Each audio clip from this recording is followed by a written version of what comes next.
이 시간 함께 보실 말씀은 고린도전서 3장 9절에서 15절까지를 보겠습니다. 고린도전서 3장 9절에서 15절까지를 보겠습니다. 그리스도의 심판석에 관한 이야기입니다. 9절부터 보시면, 우리는 하나님과 함께 일하는 동역자들이라. 너희는 하나님의 경작지요 하나님의 건축물이라. 내게 주신 하나님의 은혜에 따라 내가 현명한 건축가와 같이 기초를 닦았더니 다른 사람이 그 위에 지으니라. 그러나 각 사람은 그 위에다 어떻게 지을지 주의해야 할 것이라. 이 닦아놓은 기초 외에 아무도 다른 기초를 놓을 수 없나니 이 기초는 예수 그리스도시라. 이제 누구든지 이 기초 위에 금이나 은이나 보석이나 나무나 짚이나 그루터기로 지으면 각 사람의 일한 것이 나타나게 되리니 그날이 그것을 밝힐 것이라. 이는 그것이 불로서 드러나고 또 그 불은 각 사람의 일한 것이 어떤 종류인지를 시험할 것이기 때문이라. 만일 어떤 사람의 일한 것이 세운 그대로 있으면 그는 상을 받을 것이요, 만일 어떤 사람의 일한 것이 불타버리면 그는 손해를 당하리라. 그러나 그 자신은 구원을 받게 되지만 불에 의해서인 것처럼 그렇게 되리라. 자, 말씀을 위해 다 같이 기도하겠습니다.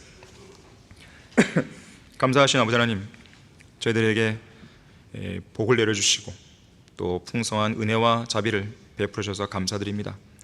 저희를 구원해 주시고 또 바른 성경을 허락해 주셔서 바른 진리 안에서 잘 성장하고 또 주님을 올바르게 섬길 수 있는 이 소중한 기회를 저희들에게 허락해 주셔서 감사드립니다. 제가 앞서 말했지만 정말로 주님 오실 날이 얼마 남지 않았습니다. 우리가 일할 날이 얼마 남지 않은 것입니다. 이 얼마 남지 않은 이 기간 동안 우리 모든 성도들이 자기가 할 수 있는 그 영역 안에서 주님께서 주시는 지혜와 은사를 따라 신실하게 섬길 수 있도록 도와주십시오. 또 그 섬김을 통해서 많은 열매와 진전이 나타나 주님을 영화롭게 드릴 수 있도록 역사해 주시기 원합니다. 이 시간 저희들은 그리스도의 심판서에 관한 내용들을 듣고자 합니다. 이 말씀을 통해 주님께서 강력하게 역사해 주셔서 성도들의 마음과 생각을 변화시켜 주시고 또 삶의 변화도 나타날 수 있도록 도와주십시오. 주님께서 각자에게 주시고자 하는 그 말씀을 자신에게 주어진 그 말씀으로 확신하고 받아들일 수 있도록 도와주십시오. 마귀가 어떠한 형태든지 이 시간을 방해 못하도록 막아주십시오. 주 예수 그리스도 이름으로 기도했습니다. 아멘. 현명한 건축가, 본문에 있는 대로 현명한 건축가라는 제목으로 설교하겠습니다. 여러분들은 여행을 좋아하십니까? 웬만해선 어디론가 멀리 움직이는 것을 극도로 싫어하는 사람이 아니라면 대부분 여행을 좋아할 것입니다. 저도 여행 마니아까지는 아니더라도 여행을 무척 좋아합니다. 특히나 이 단순히 쉬러 가는 여행보다는 아침 일찍부터 저녁 늦게까지 부지런히 돌아다니면서 무언가를 보러 다니는 그런 여행을 좋아해요. 그래서 제가 여행 스케줄 짜면 사람들이 싫어합니다. 한 번은 여행을 무척 좋아했던 이 조지 뮬러가 이렇게 말한 적이 있어요. 나보다 여행을 더 좋아하고 새로운 장소를 구경하는 일에 힘쓴 사람도 그렇게 많지 않을 것입니다. 조지 뮬러도 여행을 무척 좋아했어요. 하지만 지금은 하나님의 은혜를 통해 예수 그리스도 안에서 진정한 아름다움이 무엇인지 직접 경험한 이후로는 오직 나의 즐거움만을 위해 여행하는 습관을 완전히 포기했습니다. 왜냐하면 예수 그리스도를 섬기기 위해서 여행하는 것은 그저 육신을 즐겁게 하려고 여행하는 것과 본질적으로 다르기 때문입니다. 그래서 조지 뮬러는 선교 여행을 다니게 됩니다. 그냥 여행이 아니라 말씀을 전파하기 위한 여행이에요. 조지 뮬러는 이제 고아원을 운영하지 않았겠습니까? 근데 이제 70세부터 선교 여행을 다녀요. 70세부터. 그리고 87세까지 무려 17년 동안 42개 나라를 여행하면서 300만 명에 가까운 사람들에게 복음을 전합니다. 그것도 하루에 한 번꼴로 설교를 했다 그래요. 나이가 많다고 해서 주님을 못 섬기는 게 아니에요. 얼마든지 주님께서 허락하시는 범주 내에서 할 수 있는 겁니다. 문제는 그 사람의 마음에 하고자 하는 그런 마음이 있냐 이거죠. 한편 흔히들 해외여행을 하다 보면 그 나라에서 유명하다고 하는 관광 명소나 세계적으로 이름난 건축물이 세워진 장소로 자연스럽게 발길을 옮기게 되죠. 프랑스에는 세계적으로 유명한 건축물들이 많이 있습니다. 파리 시내에 있는 개선문이나 에펠탑, 또 세계 3대 박물관 중 하나인 루브르 박물관, 또 세계 문화유산 가운데 하나이며 화려한 내부 장식으로 유명한 베르사유 궁전, 이런 것이 있죠. 프랑스뿐만이겠습니까? 이집트에는 피라미드가 유명한 건축물이죠. 인도에는 타지마할이 있죠. 이탈리아에는 콜로세움이 있죠. 미국에는 2.8km 길이의 골든게이트 브릿지가 있죠. 중국에는 자금성이 있습니다. 이 자금성 안에는 거할 수 있는 방들이 9,000개나 있을 만큼 그 규모와 웅장함이 대단하다 그러죠. 또 싱가포르에는 마리나 베이 샌즈라 그래갖고요, 우리나라 쌍용건설이 최첨단 기술을 동원해서 건설한 호텔 타워가 있어요. 지상에서 이 각도가 52도 각도로 기울어져 올라갑니다. 세계 최대 고난이도의 건축물로 평가받아요. 오스트리아에는요, 우주선 모양을 한 쿤트 하우스라는 미술관이 있습니다. 쿤스트 하우스. 마치 문어 빨판의 촉수처럼 지붕 위에 700여 개의 형광등이 달려 있어요. 이 불빛이요, 시시각각 다른 패턴으로 켜졌다 꺼졌다 합니다. 그야말로 장관이라 그래요. 아랍에미리트 두바이 해안에는 아라비아의 전통 목선, 나무로 만든 배죠. 그 배에 이 돛 모양으로 만들어진 이 버즈 알 호텔이 있습니다. 높이가 321m, 세계에서 두 번째로 높다 그러죠. 그런데 밤이면 30분에 한 번씩 건물 전체의 색상이 바뀐다 그래요. 자, 하지만 인간이 만든 건축물이 아무리 정교하고 아름답다 해도 온 우주에서 가장 위대한 건축가이신 하나님께서 만드신 이 건축물들에 비하면 한낱 입체 퍼즐로 만든 조립 모형이나 미니어처에 불과합니다. 아인스월드 아십니까? 세계 유명한 건축물들을 소형으로 만들어놨잖아요. 하나님께서 만드신 건축물에 비한 그런 세상의 건축물들이 바로 그런 모습이에요. 아인스월드에 갖다 놓은. 하나님께서는 온 우주 만물을 경이롭게 지으셨죠. 직접 땅의 기초들과 모퉁이돌을 놓으셨습니다. 시편 102편 25절에서는 주께서 옛날에 땅의 기초를 놓으셨고 하늘들도 주의 손의 작품이라고 그랬습니다. 욥기 38장에 따르면 하늘과 땅이 완성되던 날 그 위대하고 경이로운 건축물 앞에 천사들은 모두 다 노래했어요. 기뻐서 소리쳤습니다. 특히 하나님께서는 아주 섬세하고 정교한 건축가세요.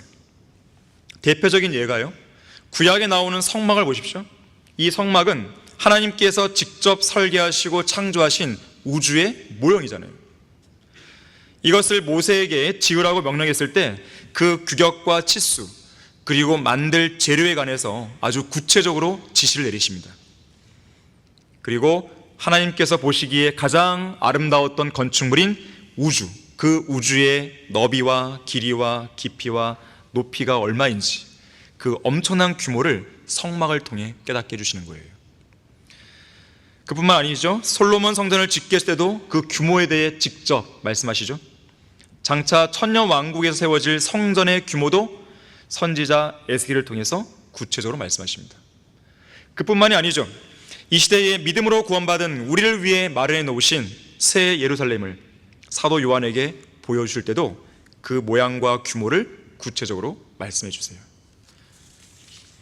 자, 그런데 위대한 건축가이신 하나님께서는 매우 자랑하고 싶어 하시는 아주 독특한 건축물 하나가 있습니다. 이것은 눈에 보이지 않는 건축물이에요. 바로 예수 그리스도의 피로 구속받은 독특한 백성들로 구성되어 있는 바로 교회죠. 모퉁이돌이 예수 그리스도이신 그분의 몸인 교회입니다. 교회는 일종의 유기체로서 계속 자라나는 건물이에요. 지금도 지어져 가고 있습니다. 실제로 누군가가 구원받을 때마다 이 몸된 교회 안에 더해짐으로써 계속 자라가는 것이죠. 그뿐만이 아니라 이 몸을 구성하는 성도가 장성한 분량으로 성장해 나감에 따라 이 교회라고 하는 건물은 계속해서 자라가고 있는 것이에요. 교회가 살아있는 건물로 비유되는 이유는 이 건물을 구성하는 구성원들, 바로 우리들이 살아있는 돌들로 묘사가 되기 때문에 그랬죠. 바로 살아있는 돌들이 이게 하나씩 쌓여갖고 이 교회를 구성하는 거예요. 건축물입니다. 베드로전서 2장 5절에서는 우리가 산 돌들로서 영적인 집으로 지어진다 그랬어요. 살아있는 각각의 돌들이 모여서 하나의 거대한 영적인 집으로 지어져 가는 겁니다. 오늘 본문 9절에서는 이 집을 가리켜서 하나님의 건축물이라고 설명하고 있습니다. 자, 이처럼 우리 모두는 하나님의 건축물을 구성하는 각각의 산 돌들이에요. 자, 그와 동시에 우리가 건축에 재능이 있든지 없든지 무언가를 지어야 할 건축가로 부름받은 건축가들이기도 합니다. 우리 자신이 하나님의 건축물임과 동시에 또 우리는 건축가예요. 그래서 오늘 본문 10절에서는 우리 모두 현명한 건축가로 부름받았다고 말하는 거예요. 물론 우리는 건축학을 전공한 적이 없어요. 하지만 현명한 건축가로 불립니다. 자, 건축가는 건축가인데 왜 현명한 건축가인가? 세상 지혜가 아니라 하나님의 지혜를 통해 오직 믿음으로 구원받았기 때문에 그렇습니다. 고린도전서 1장 21절과 24절에서는 하나님의 지혜에 대해서 이렇게 말씀해요. 하나님의 지혜에 있어서는 세상이 그 지혜로 하나님을 알지 못하였기에 하나님께서 복음 전파의 어리석음으로 믿는 자들을 구원하시기를 기뻐하셨느니라. 부르심을 받은 사람들에게는 유대인들에게나 헬라인들에게나 그리스도는 하나님의 능력이요 또 하나님의 지혜니라 그랬어요. 다시 말하자면 우리는 모두 하나님의 능력이요 하나님의 지혜이신 예수 그리스도를 우리 안에 소유하고 있는 현명한 건축가들인 거예요. 자, 그래서 우리는 하나님의 현명한 건축가답게 기초를 닦고 기초 위에 어떻게 지을지 세심한 주의를 기울이고 하나씩 하나씩 신중하게 지어 나가야 되는 것이죠. 자, 본문 10절 말씀대로 각 사람은 그 기초 위에 어떻게 지을지 주의하라고 그랬어요. 첫 번째로, 자, 우리는 무엇을 그리고 어떤 것을 지을 것인지 올바르게 결정해야 됩니다. 에베소서 2장 10절 말씀을 찾아보겠습니다. 에베소서 2장 10절 말씀입니다.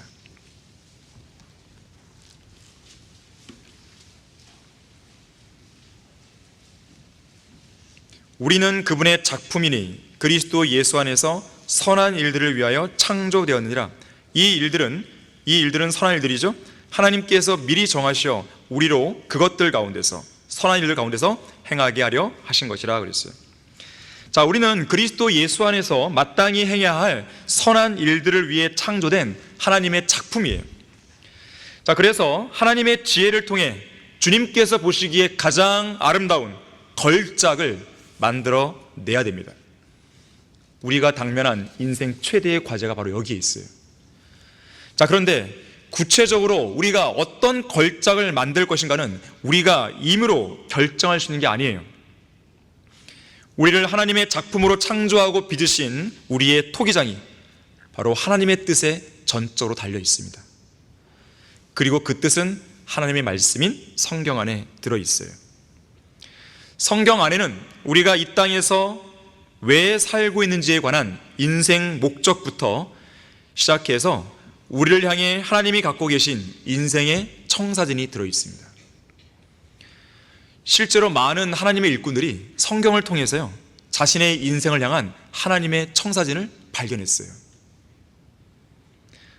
마틴 루터는 로마서 1장 17절을 통해서 종교개혁을 일으킬 수 있는 원동력을 제공받았죠. 그의 인생의 청사진이 바로 거기에 있었어요. 오직 믿음으로 구원받는 것.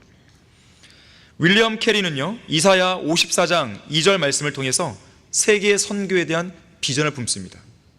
그것이 그의 인생 청사진이었어요. 기도의 사람 조지 뮬러는 시편 68편 5절 말씀을 근거로 해서 고아원 사역을 시작했어요. 그의 인생 청사진을 거기서 발견한 것이죠. 마이클 패러데이, 전자기하의 아버지죠. 그의 마음을 사로잡은 것은 디모데후서 1장 12절이었어요. 그 말씀을 통해서 자신의 인생 청사진을 발견한 것이에요. 저 역시나 잠언 28장 2절의 말씀을 통해서 인생의 방향을 바꿀 수 있었습니다. 자, 이처럼 우리는 하나님의 말씀을 부지런히 읽고 묵상하고 기도하는 가운데 우리를 향해 갖고 계신 하나님의 뜻이 무엇인지 알려달라고 간구해야 돼요.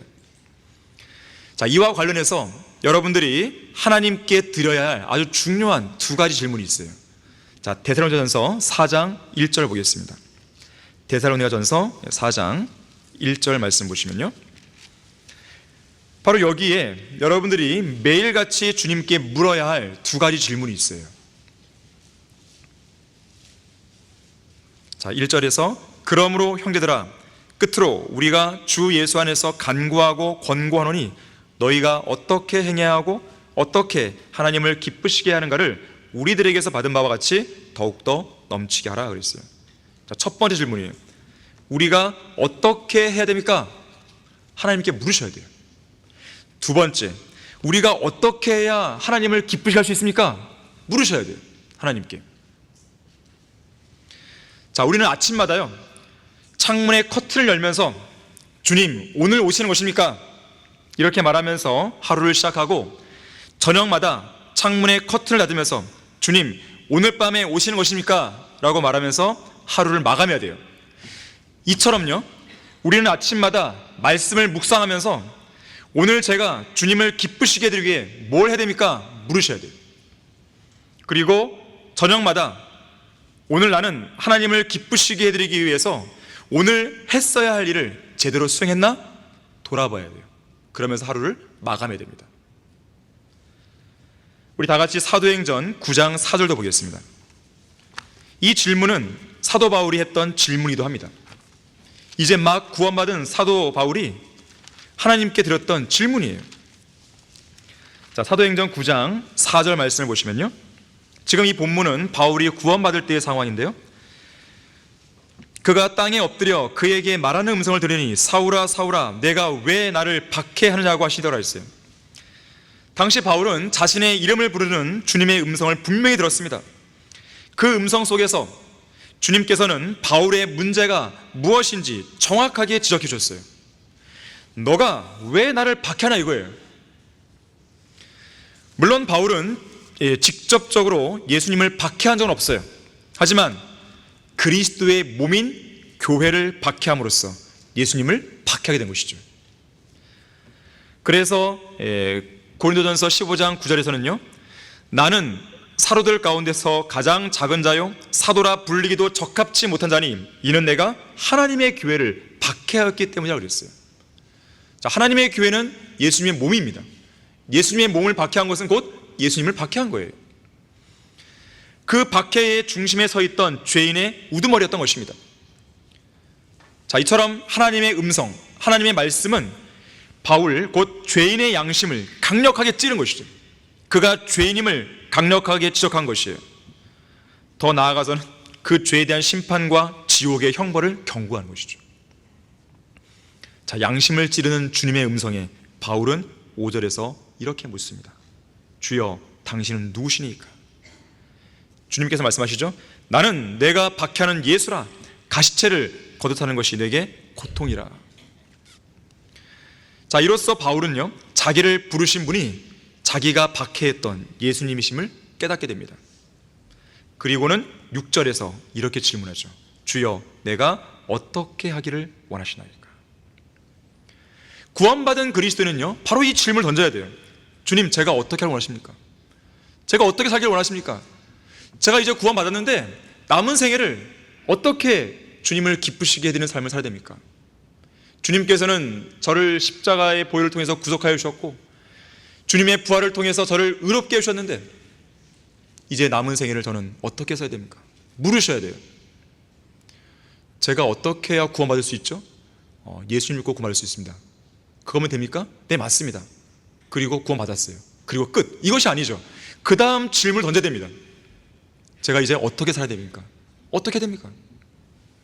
그러자 하나님께서는요 바울에게 그가 어떻게 할 것인지를 알려주셨어요. 지금 당장 해야 될 일과 장차 어떤 목적으로 쓰임받을지도 알려주시는 것이죠. 자신의 인생을 향한 하나님의 뜻이 무엇인지 알지 못하면 엉뚱한 건축물을 짓게 됩니다. 또한 다른 믿음의 친구나 믿음의 선배 후배들이 만들고 있는 건축물이 너무 보기 좋다고 해서 그들의 건축물을 따라 만들다가는 낭패를 보게 됩니다. 요한복음 21장에 보게 되면 부활하신 예수님께서 자신을 3번 부인하고 저주했던 베드로의 제자의 직분을 다시 회복시켜 주시죠. 그러면서 예수님께서는 베드로에게 그가 어떤 죽음으로 하나님께 영광을 돌릴 것인지에 대해서 말씀하십니다. 그러면서 너는 나를 따라오라 그랬어요. 그때 베드로가 갑자기 궁금하게 생겼습니다. 옆에 있던 사도 요한이 앞으로 어떻게 될 것인가 매우 궁금해진 거예요. 그래서 물었죠. 주여, 이 사람은 어떻게 되겠나이까? 아니, 자기 할 일이나 잘하죠. 자기가 하나님께 어떻게 영광을 돌릴지에 대해서 세심한 주의를 기울여도 이게 쉽지 않은 일이죠. 자, 그런 시원찮을 마당에 남이 어떻게 되는지에 대해서 이러쿵저러쿵 묻는 것은 쓸데없는 참견이죠. 그래서 예수님도 뭐라고 그러세요? 그게 너와 무슨 상관이냐? 내가 올 때까지 그를, 요한을 머물게 하고자 한들 그것이 너와 무슨 상관이냐? 너는 나를 따라오라. 자, 요한이 달려갈 길이 있고 베드로가 달려갈 길이 있어요. 요한이 세워야 할 건축물이 있고 베드로가 세워야 할 건축물이 있는 거예요. 요한이 하나님을 기쁘시게 되는 방법이 있고 베드로가 하나님을 기쁘시게 되는 방법이 있는 거예요. 요한이 자기의 남은 생애를 통해서 하나님께 영광을 돌리는 방법이 있고 베드로가 영광을 돌리는 방법이 있는 거예요. 여러분 자신이 하나님을 기쁘시게 드리고 영광을 돌리는 방법이 있고 옆에 있는 지체들이 돌리는 방법이 있는 거예요. 남의 것에 대해서 기웃거릴 필요가 없습니다. 여러분을 향한 하나님의 뜻이 중요하죠. 다른 사람은 어떻게 사는가? 일단 그게 중요한 게 아니에요. 다른 사람들이 무엇을 어떻게 짓는지에 대해서 참견하기에 앞서서 자기 자신에게 맡겨진 건축물은 무엇이고 또 그것을 어떻게 지을 것인지 주의를 기울여야 돼요. 뿐만 아니라 다른 지체들이 만들어야 할 건축물을 내가 대신 지어줄 수도 없어요. 반대로 내가 만들어야 할 건축물을 다른 성도들이 대신 지어줄 수도 없습니다. 성도들 각자는 각자를 부르신 그 부르심 안에 거하면서 하나님이 계획하신 인생 청사진, 그 설계도에 따라 최고의 걸작을 만드는데 집중해야 돼요. 자, 각 사람은 기초 위에 어떻게 지을지 주의해야 돼요. 두 번째로요, 설계 도면에 따라서 올바른 건축 자재를 활용하여 건축물을 지어야 됩니다. 자, 앞에서 무엇을 지을 것인지 결정되었으면 본격적으로 그 건축물을 짓기 위한 설계 도면이 필요해요. 모든 건축가는 설계 도면에 따라 건축을 하죠. 자, 우리는 각자가 지어야 할 건축물을 어떻게 지어야 하는지 그것에 대한 모든 설계 도면을 하나님의 말씀 안에서 확인할 수 있습니다. 자, 그러니까 말씀을 통해서 여러분을 향한 하나님의 뜻을 발견하고 또 말씀을 통해서 여러분이 지어야 할 건축물에 대한 설계 도면을 발견하면 되는 거예요. 어려운 게 없죠. 건축가는 도면대로 지어야 돼요. 그렇게 안 지으면 부실 공사가 생기죠. 항상 우리나라는 안전 불감증이 득에 달할 때마다 항상 사고가 나죠. 대부분의 경우가요, 설계 도면에 따라 시공하지 않았기 때문에 그런 거예요. 대부분의 그래요. 대부분의 부실 공사가 다 거기에 있습니다. 그렇게 부실 공사를 하게 되면 시간이 지나면서 하중을 견디지 못해요. 벽에 금이 가죠. 누수가 생기죠. 끔찍한 붕괴 사고로 이어집니다. 운동선수는 규칙대로 운동해야 돼요. 학교 교사는 교범대로 가르쳐야 돼요. 요리사는 레시피대로 요리해야 돼요. 왕과 대통령은 국가의 헌법에 따라 올바르게 나라를 다스려야 됩니다. 자, 현명한 건축가는 하나님의 지혜로 기록된 성경의 설계 도면대로 건축물을 지어 나가야 돼요. 그래야 본래 하나님께서 의도하셨던 그 건축물이 나오는 거예요. 19세기 그리고 20세기 스페인 바르셀로나의 천재 건축가 안토니 가우디를 아실 겁니다. 이 안토니 가우디가 이렇게 말했어요. 자연은 하나님께서 만드신 건축물이며 인간의 건축은 하나님의 건축을 배워야 한다 그랬어요. 자, 그의 믿음과 신앙이 어떠한지 저는 잘 몰라요. 하지만 이 건축에 관한 그의 생각은 지극히 올바른 관점이죠. 왜 그런지 아십니까? 이 땅의 모든 건축물 안에는요, 수학적인 법칙과 원리가 종합적으로 깃들어 있어요. 그래서 수학 천재들은요, 세상 자연 만물이나 건축물을 보면서요, 수학 공식을 떠올립니다. 그냥 바로바로. 우리와는 좀 거리가 멀죠? 하나님께서 창조하신 위대한 건축물인 우주 만물에는 수학적인 법칙과 놀라운 규칙성이 들어있어요. 실제로 하나님께서는 그분의 말씀을 통해 지으시되 수학적으로 설계해 놓으셨어요. 자연 세계에서 수학적인 법칙과 놀라운 규칙성이 발견되는 이유가 바로 여기에 있는 것이죠. 그래서 과학자들과 수학자들도 수학은 자연 세계의 언어야, 그런 말을 하시죠. 갈릴레오 갈릴레이도요, 수학은 하나님께서 우주를 만드시고 기록하실 때 사용하신 언어야 그랬어요. 자, 이것은 인간의 지성과 논리를 따라 세워진 수학 이론이 우주 만물의 수학적 설계와 상당히 일치하고 있다는 점에서도 잘 드러납니다. 왜 그럴까요? 하나님께서 인간을 만드신 거 아니에요? 그러니까 당연한 것이죠. 다시 말하자면 인간은 모든 지혜와 지식의 보고이신 창조주 하나님으로부터 수학적인 지혜를 얻은 거예요. 수학뿐만이 아니죠. 언어, 과학, 의학, 역사, 음악, 미술, 그리고 건축, 토목, 자, 이런 모든 것이 창조주 하나님의 지혜에서 나온 거예요. 다만 문제는 뭡니까? 그러한 인간들이 이러한 지혜를 죄 가운데 변질시켜버린 거예요. 자, 어쨌든 우리는 현명한 건축가로서 온 우주에서 가장 현명한 건축가이신 주님께서 기록한 성경의 설계 도면, 바로 여기에 주목해야 돼요. 우리 손안에 들려있는 이 설계 도면대로 우리 인생에서 만들어야 할 최고의 걸작을 만들어내셔야 됩니다. 그리고 완성해야 돼요. 자, 하지만 설계 도면이 믿을 수 없는 도면이라면 어떻게 될까요? 잘못된 설계 도면이라면 어떻게 될까요? 그것은 곧바로 부실공사와 대형 참사로 이루어지겠죠? 자, 이것은 오늘날 배교한 대형 교회들이 하나둘씩 무너져 내리는 원인을 잘 설명해 줍니다. 이런 자들은 성경에 나와 있는 도면대로 믿지도 실행하지도 않는 것은 물론 그들이 갖고 있는 도면은 성경 전체에서 36,000군데 이상 찢겨져 있는 것이죠. 2,200군데는 아예 도면이 삭제되어서 무슨 내용인지, 어떻게 시공하라는 것인지 도무지 알아먹을 수 없을 만큼 심각하게 훼손된 것이죠.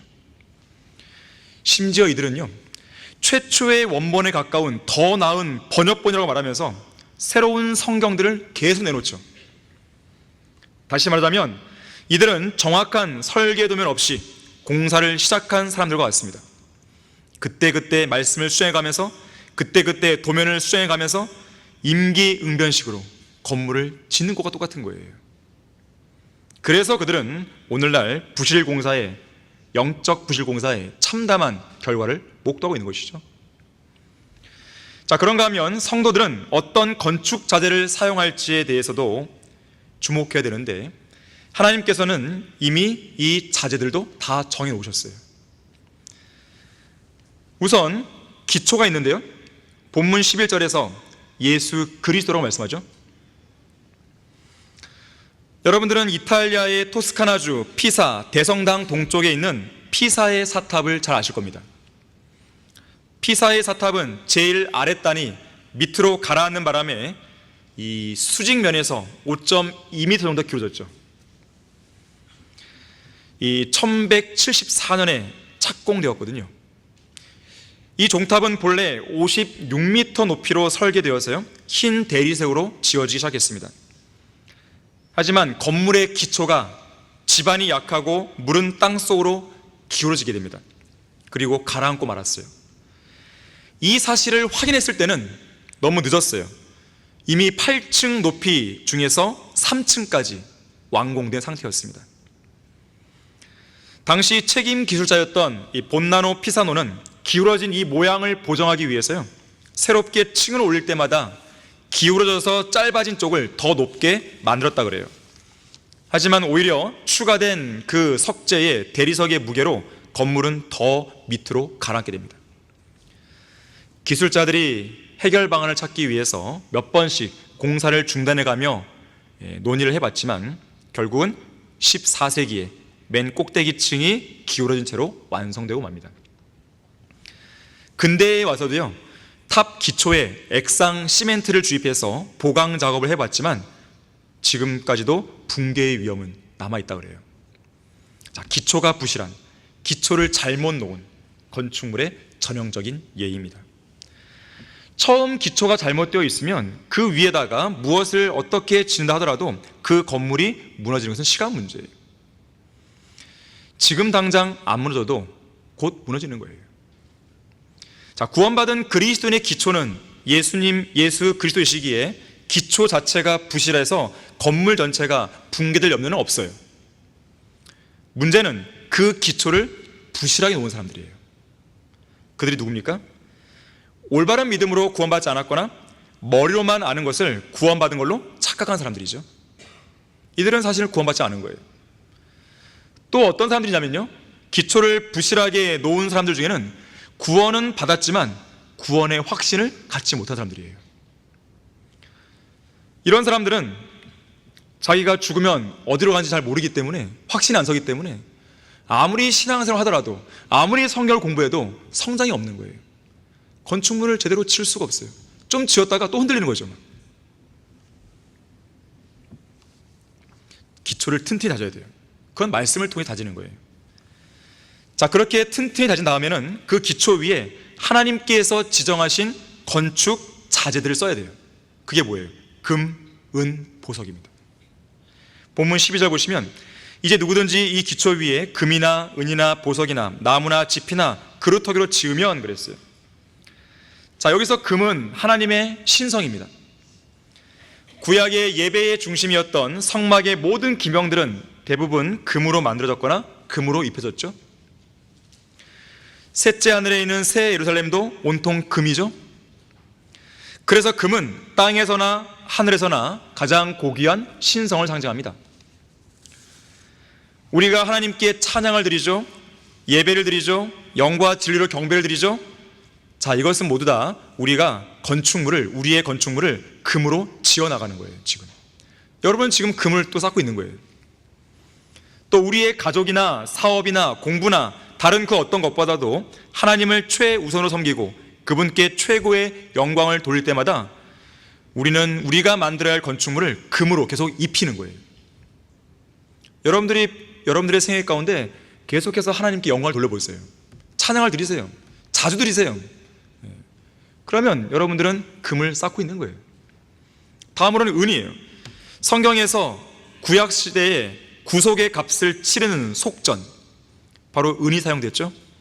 그래서 은은 구속을 상징합니다. 자, 그래서 구원받지 못하고 죽을 수밖에 없는 죄인들에게 여러분들이 열심히 예수 그리스도의 복음을 증거했어요. 예수 그리스도의 십자가를 증거했습니다. 그렇게 해서 그리스도를 영접하게 하는 것이죠. 그분께서 십자가에 흘리신 피로 지불하신 그 속전의 혜택을 그 죄인들로 하여금 받게 해줍니다. 그러면 우리는 은으로 쌓고 있는 거예요. 열심히 구령하십시오. 여러분의 기회가 닿는 대로 하십시오. 기회가 주어지지 않아도 기회를 내서 하십시오. 그러면 여러분은 은을 쌓는 거예요. 그리고 보석이 있어요. 보석은 성경에서 사람을 상징합니다. 그래서 구원받지 않은 혼들을 주님께로 이겨올 때마다 보석을 쌓는 것이고요, 또 그렇게 구령한 사람들에게 진리의 말씀을 가르치고 양육해서 그들로 하여금 다시 옛날로 돌아가지 않도록, 개가 토한 곳 돌아가고 돼지가 씻고 나서 진창에 뒤문다고 그랬는데 그렇게 하지 않도록 도와주는 것, 역시나 보석을 쌓는 거예요. 금, 은, 보석이에요. 눈에 보이는 금은 보석, 이게 중요한 게 아니에요. 눈에 보이지 않는 금, 은, 보석, 하늘에 쌓이고 있는 금, 은, 보석, 이게 중요한 겁니다. 여러분 생각해 보십시오. 여러분들이 구령할 때마다 제가 100만 원 드릴게요. 어떻게 할까 그러면? 모든 직장 다 포기하겠죠. 100만 원을 안 주니까 구령을 안 하는 거죠. 근데 생각해 보세요. 100만 원 문제가 아니에요. 지금 금, 은, 보석이 하늘에 막 쌓이고 있어요. 지금요. 그런데도 안 한단 말이에요. 찬양을 하면 금이 쌓이는데 찬양을 안 불러요. 내가 구령하고 구원받은 사람들 내가 도와주고 진리로 양육하고 이렇게 하면 은과 보석이 쌓이는데 안 움직이는 것이죠. 눈에 보이는 재물에 대해서는 막 움직이죠. 어떻게 해서든지 찾으려고. 그런데 눈에 보이지 않는 금, 보석을 위해서는 움직이지 않는 거예요. 여기에 문제가 있는 것입니다. 자, 그런데 그런 사람들이 간과하는 게 있어요. 눈에 보이는 것만이 현실이 아니에요. 눈에 보이지 않는 것이 진짜 현실입니다. 일시적으로 있다가 사라지는 그런 금, 보석은 현실이 아니에요. 진짜 현실이 아니에요. 그건 신기루예요. 이제 곧 없어지기 때문에. 하지만 영원한 시대에 누리게 될 저 영원 세계에 있는 금은 보석은 진짜 현실인 거예요. 그건 신기루가 아니에요. 지금도 있어요, 위에. 지금 우리 눈에 보이지 않을 뿐이죠. 지금 있는 거예요. 반면에요, 금은 보석이 아니라 나무, 집, 그루터기 이런 것들은 건축 자재로 부적합합니다. 이걸 싸우면 안 돼요. 이런 것들은 불에 쉽게 타요. 특히나 나무, 그루터기, 집 이런 것들은요 모두 다 죽은 것들이에요. 여기서의 나무는 영어로 우드예요. 우드. 트리가 아니에요. 산 나무가 아니라 우드예요. 죽은 나무예요. 그루터기, 집 다 마찬가지예요. 다 죽은 것들이에요. 이게 무엇입니까? 세상의 정욕들이죠. 육신의 정욕, 안목의 정욕, 생의 자랑. 세상에 있는 그 모든 것들이죠. 자, 세상의 정욕을 위해 살았던 사람들은 다 불탈 것들만 쌓아놓는 거예요. 그것이 나중에 그리스도 심판을 다 타버릴 때 그 사람은 되게 허탈할 거예요. 럭커하 목사님이 쓰신 그 아포칼립스, 그러니까 그림으로 보는 요한계시록, 그 책에요 그리스도의 심판석에 관한 여러 그림들이 있는데 그 중 하나가 뭐가 있냐면 한 성도가 무릎 꿇고 앉아 있어요. 그리고 그 앞에 자기가 쌓아놓은 것들이 다 불타버린 것을 보게 됩니다. 여러분, 그 사람의 눈빛을 본 적이 있는지 모르겠습니다. 한번 보세요. 망연자실한 눈빛이에요. 허탈한 눈빛입니다. 그 눈빛이 여러분의 눈빛이 되지 않기를 바라는 거예요. 자, 그래서 우리는 우리가 짓고 있는 이 건축물, 불에 잘 견딜 수 있는 내화성 자재들, 금, 은, 보석으로 쌓아나가야 되는 것이에요. 그래야 하나님께 인정받을 수 있는 건축물이 되는 것입니다. 각 사람은 그 기초 위에 어떻게 지을지 주의해야 됩니다. 자, 세 번째로 건축 자재들을 제대로 준비해야 돼요. 그리고 정해진 공사 기한 내에 완공해야 됩니다. 자, 우선 올바른 건축 자재들을 준비하되 제대로 준비해야 되는데요, 하나님의 마음에 맞는 왕 다윗에게는요 하나님의 성전을 건축하려는 열망이 있었죠. 하지만 다윗은 전쟁의 사람이었어요. 피를 너무 많이 흘렸어요. 그래서 하나님은 그 성전 건축을 허가하지 않습니다. 허가증을 안 내주는 거예요. 하지만 그의 아들 솔로몬 때에 지을 수 있도록 허가하시죠. 이 이야기를 들은 다윗이요 자기가 직접 건축을 못하지만 솔로몬이 잘 건축할 수 있도록 그 자재들을 다 준비합니다. 그런데 그 준비할 때요 다윗의 그 마음을 우리는 엿볼 수 있어야 되는데요, 우리 다 같이 역대기상 29장 1절 2절을 보세요. 자, 여러분들이 금은 보석을 준비할 때 제대로 준비해야 되는데 다윗과 같은 마음으로 준비하셔야 됩니다. 역대기상 29장 1절 2절 말씀을 보시면요,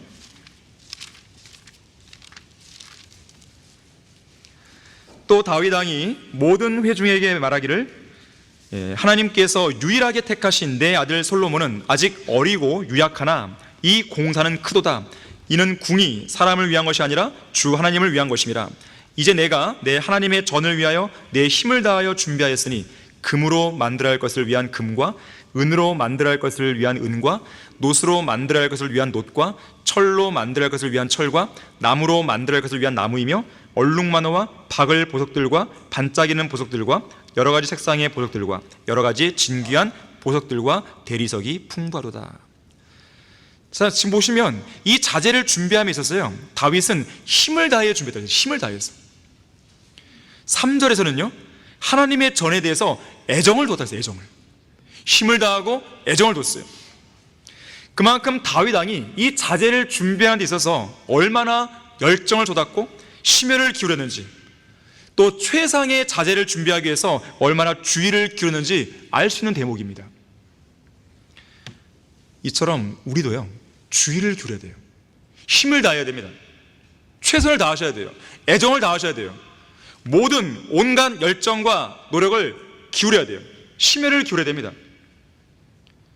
왜 그러냐면 우리가 만들고자 하는 이 건축물은요 상당히 주의를 요하는 정밀한 작업이에요. 대충 할 것이 아닙니다. 자재를 준비하는 단계부터 주의를 기울여야 돼요. 그래서 에베소서 5장 15절에서는 자신이 얼마나 정확히 행하고 있는지 주의하라고 그랬어요. 미련한 사람같이 행하지 말고 현명한 사람같이 행하라고 명령합니다. 자, 이처럼 현명한 건축가는 자신이 얼마나 정확히 잘 짓고 있는지, 하나님께서 제시하신 도면대로 시공하고 있는지, 하나님께서 허락하신 공법대로 허가하신 자재들을 사용하고 있는지 하나하나 주의를 기울이며 건축해 나가야 돼요. 그래서 아까 서두에 말했듯이 아침에 말씀을 읽고 묵상할 때마다 주님, 제가 어떻게 하기를 원하십니까? 제가 뭘 하기를 원하십니까? 이걸 물으셔야 돼요. 제가 오늘 건축물을 준비하기 위해서 오늘은 뭘 해야 됩니까? 주님, 알려주십시오.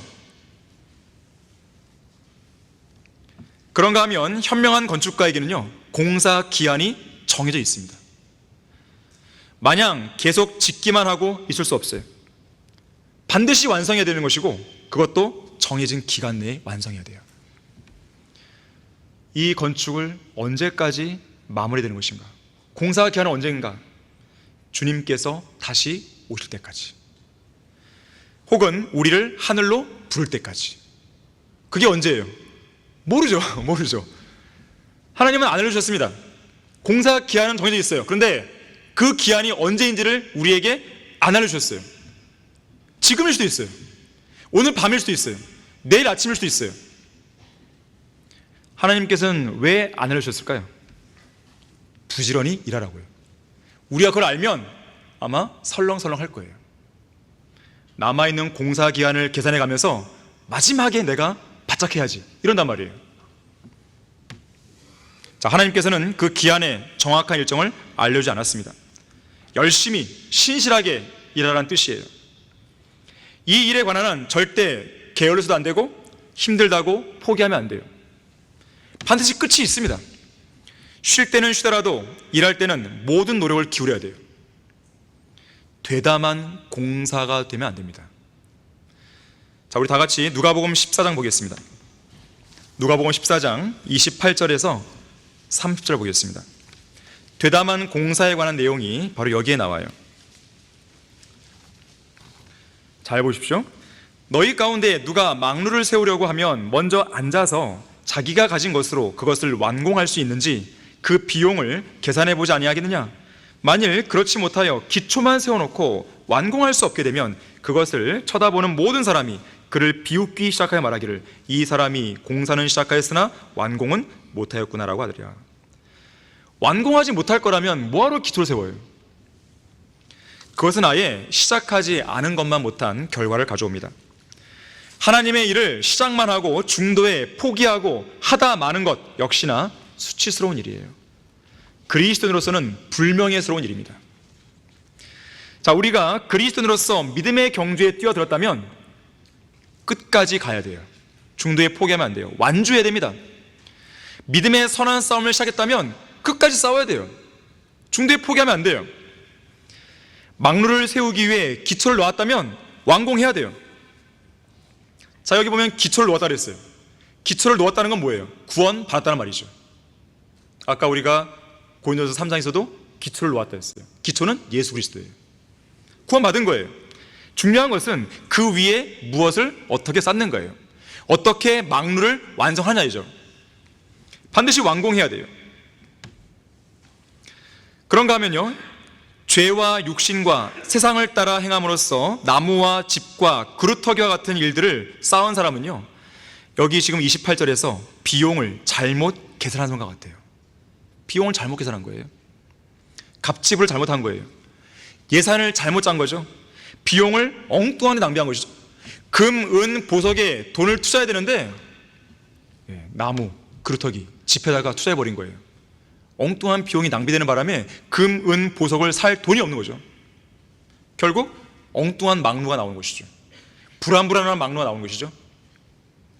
이런 사람들은요, 결국 모두가 다 불타버릴 거예요. 망루가 통째로 불타버릴 거예요. 기초만 남고. 결국 그 사람은 큰 손해를 입게 됩니다. 자, 오늘날 현대 그리스도인들의 인생을 들여다보면요, 기초는 놓였는데 더 이상 공사가 진전되지 못한 채 황폐하게 버려진 건축물들이 많이 있습니다. 여기저기 많이 있는 거예요. 기초는 놓였는데 공사에 진전이 없어요. 구원은 받았는데 주님을 위해서 어떤 건축물이 올라가지가 않는 거예요. 멈춰 있습니다. 그것을 본 세상 사람들이 뭐라고 그러겠어요? 쟤는 뭐 하는 거야 도대체? 그리스도인이라는 거야? 아니라는 거야? 성경대로 믿는 사람이라는 거야? 아니라는 거야? 주님을 위해 살겠다는 거야? 아니면 세상을 위해 살겠다는 거야? 이것도 저것도 아니고 비웃으며 사는 거예요. 부끄러움 당하는 것입니다. 구원만 받은 인생은 바로 그런 인생이에요. 구원 받았으면, 기초가 놓였으면 계속 올라가야죠. 건물이 올라가야죠. 윌리엄 보덴이라는 사람이 있습니다. 윌리엄 보덴은 이 보덴 가문, 이 보덴 목장의 상속자였어요. 그는 이미 고등학교를 졸업하던 16살에 부모님의 목장, 낙농 사업을 물려받을 상속자였습니다. 금수저예요, 금수저. 백만장자 다름없었어요. 그래서 고등학교를 졸업했을 때요, 부모님이 졸업 선물로 세계 일주를 시켜줍니다. 그런데 그것이 이 보덴에게는 큰 계기가 돼요. 인생의 전환점이 됩니다. 그래서 그는 코리아호를 타고 샌프란시스코에 출항해서 일본 요코하마에 입항합니다. 그리고 일본을 위시해서 중국 남부, 인도, 이집트, 팔레스타인, 소아시아, 그리스, 이탈리아를 지나서 영국으로 갔다가 다시 미국으로 돌아오게 돼요. 당시 소년 보덴은 이 여행에서 각지에서 사역하는 선교사들을 우연치 않게 만나게 됩니다. 그들과 교제하게 돼요. 그리고 예수 그리스도가 없는 나라들, 예수 그리스도의 복음이 전파되지 않은 그 나라들과 하나님의 일꾼이 턱없이 부족한 현실을 목도하게 됩니다. 특히 동양에서 극단적인 고행으로 우상을 섬기는 엄청난 수의 죄인들, 또 전쟁으로 피폐해진 난민들, 이들을 보면서 윌리엄 보덴은 강한 연민을 느끼게 돼요. 그래서 그는 이 여행 중에 집으로 보낸 편지에서 이렇게 기록해요. 하나님께서 저의 인생을 취하시어 친히 원하시는 대로 하나님의 나라를 위해 사용해 주시기를 기도합니다. 저는 이 땅에서 아무런 부족함 없이 모든 것을 풍족하게 누리고 있는데 헤아릴 수 없이 많은 사람들이 헐벗은 채 어둠 가운데 구원받지 않고 살아오고 있습니다. 결국 여행에서 돌아온 윌리엄 보덴은 선교사로 헌신했다고 결심하게 돼요. 이 이야기를 들은 한 친구가요, 야, 너는 그 젊은 인생을, 이 좋은 인생을 선교 같은 데다가 낭비해? 너는 바보야. 이런 말 하게 됩니다. 이 말을 들은 윌리엄 보덴은요, 그날 저녁 성경책 뒷장에 이렇게 적어요. 남김없이 드리리라. 하나님께 남김없이 내가 다 드리겠다는 거예요. 자, 하나님께서는요, 우리에게 그분을 섬기도록 하시기 위해서 여러분이 가진 재산이나 여러분이 가진 유산이나 여러분이 가진 직장이나 여러분의 사업이나 여러분의 학업이나 여러분의 공부나 여러분의 대학이나 그 모든 것들을 다 포기하라고 하실지도 모릅니다. 하지만 그렇게 요구하신다 하더라도 놀라거나 당황하지 마세요. 그렇다고 뭐 죽는 거 아니에요? 그것은 우리가 현명한 건축가로서 위대한 기초 위에 위대한 건축물을 짓기 위해서 마땅히 지불해야 될 대가이기 때문에 그런 거예요. 그래서 누가복음 14장 33절에서는 이렇게 말씀합니다. 너희 가운데 누구든지 자기가 가진 모든 것을 버리지 않는 사람은 나의 제자가 될 수 없네라고 그랬어요.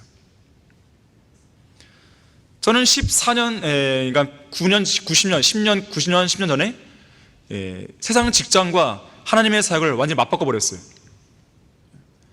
뭐 세상 직장에 있었으면은 더 많은 월급을 타면서 뭐 지냈겠죠. 나름대로 승진도 해가면서 의미를 찾으려 했었겠죠. 남들한테 인정도 받았겠죠. 하지만 저는 한 번도 후회한 적이 없어요. 뭐 제가 뭐 죽었나요? 뭐 쓰러졌어요? 그런 것도 없잖아요. 오히려 더 영예롭게, 영광스럽게 하나님 일을 섬기고 있는 것이죠. 자, 여러분들에게 하나님께서 어느 정도까지 포기하라, 저는 몰라요.